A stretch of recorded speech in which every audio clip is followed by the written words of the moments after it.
Yo, guys, do you ever feel like confused because in some areas of your life you're extremely competent and successful, but then in other areas of your life you feel like, you're just completely dysfunctional and helpless?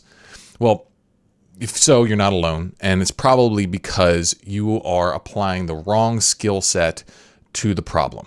And I want to tell you a little bit about this today. And I'll kick it off with like a story because I was working with a client one-on-one yesterday, and he was dealing with this issue. And when I kind of, told him what was going on, he was dumbfounded. So, quick backstory: he's a very competent professional. Works a high-paying job. And does really well there. But he had like these issues internally with some building certain kinds of habits. He had some really bad habits, some vices and stuff like that were really screwing him up. You could call them addictions almost. And this was really preventing him from, one, moving forward in his life in other areas, but then two, it was preventing him from even being able to enjoy the success that he was garnering in his career. And he was very frustrated because he's like, what the heck? Why can I do all of this stuff and do it so well? But then when it comes to this stuff, I'm just completely, failing. Well, the key that I kind of shared with him was that there are two kinds of challenges that you're going to face on the road to becoming the man that you want to be. All right.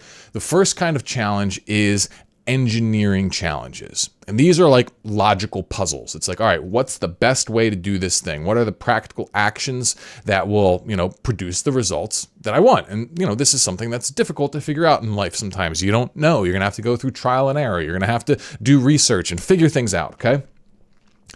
But that's not all of the problems that you're going to face in life. The other kind of problem is what I would call conditioning challenges. All right. And a conditioning challenge is when it's really more about, all right, you need to drive specific adaptations in yourself. And these adaptations, they could be mental, emotional, or physical, but they require you to face discomfort. Okay. And so in his case, he was very skilled at solving engineering problems. Okay. He had like this, rational, systematic mind. He could kind of, figure it out and do stuff like that. But the problem was he was applying that skill set to his bad habits. And habits in general, those are actually more conditioning problems.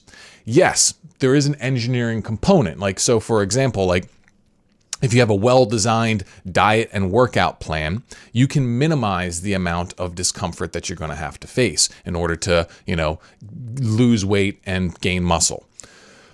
But you can't completely engineer it out, at least in most cases. In most cases, like if you want to really just get in shape and you don't want to spend forever and $1 million on supplements and coaching and all kinds of stuff like that, then really, it's just a conditioning problem of learning how to face the discomfort of the adaptation process, right? It's like go to the gym, lift weights, it's going to feel uncomfortable, and then go home and, eat healthy, and it's going to feel uncomfortable. And maybe sometimes you're going to be hungry a little bit if you're trying to lose weight, right?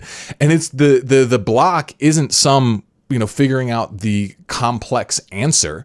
It's just about, will you face the discomfort or not? And so that's what like he was missing, is that he was looking at this process of trying to, quit his bad habits as a engineering problem. He was trying to, like, every time he would feel upset, he would feel these negative emotions come up, he would feel these cravings and that sort of thing. He was viewing it as if he was doing something wrong. Because in an engineering framework, well, if there's friction, if there's resistance, if the system's getting jammed up, then yeah, that's a sign of a problem. And then you got to go in, you got to tinker, and you got to fix it. But in a conditioning problem, often the discomfort is the key, right? Like if you think about like, you guys ever seen Pumping Iron with Arnold Schwarzenegger, right?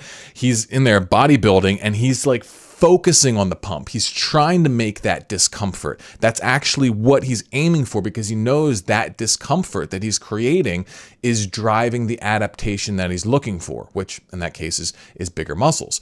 And so like, that's what you got to recognize, is that sometimes in life, the discomfort actually is what you want. And in order to bear this discomfort, you need to have the right mindset. You need to invite it in. You need to submit to the discomfort. You need to, be open to it. And when you start realizing this, it's like you see that there's a lot of mistakes people make in terms of like trying to reach high performance. It's like they're trying to just push through discomfort or engineer away from discomfort. And in some cases, that might be useful and be helpful. And I'm not saying don't do that ever. But really, if you want to reach high performance as quickly as possible, you're going to have to learn how to embrace discomfort, right? Not force through it, surrender to it. And this is like the heart of, I would say, masculine strength. It's like you look at the yin yang symbol, you got the yang part, which is like the masculine, powerful side. It's got a little dot of black in there. That's what's saying is that at the core of dominance, essentially, there must be submission. Meaning, like, if you want to be completely dominant in your actions, you must learn how to become submissive to your goals and your values, okay? And it's this submission. We also need to take that toward discomfort. That's really what we're submitting to, is we're submitting to the price. Every single thing that you want to accomplish in life, there is a finite amount of pain that you will have to experience, okay? And so, like, you think of it as like this bucket of pain soup. And if you eat all that pain soup, well, guess what? You will succeed, right? And so learning that, like, you need to have both these things in place. You need to have this engineering mindset. You got to solve the problems, but then you need to have this conditioning mindset of like, hey, I need to become stronger. I need to drive adaptation.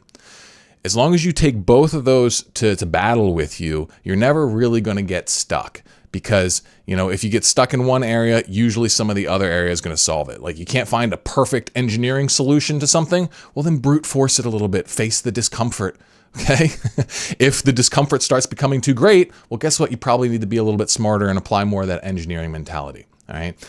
So that's pretty much what I have for you guys today. I also wanted to throw in here that I am now actually taking new coaching clients who, and I can help you solve these sorts of problems. I've got a new coaching program that I'm putting out. And so if you're interested potentially in working with me one-on-one, well, then click the link below and fill out an application. So that's what I have for you. Ooh, yeah. See you in the next one.